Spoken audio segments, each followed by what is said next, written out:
how to create split screen on CapCut. Hi guys, welcome back to our channel. In this video tutorial, we'll be discussing about creating split screen on CapCut. So now let's get started.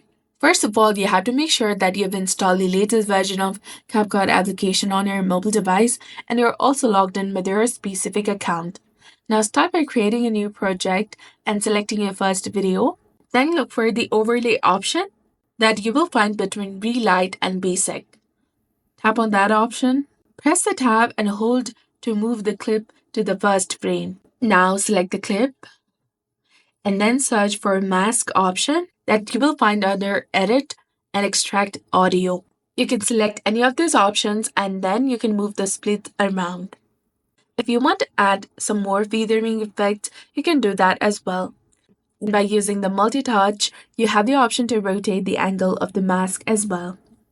And after making these adjustments, you can freely reposition your videos. And that's how you can easily create a split screen in CapCut. So this was all about it. If you found this guide helpful, please like, share, and subscribe. Thanks for watching.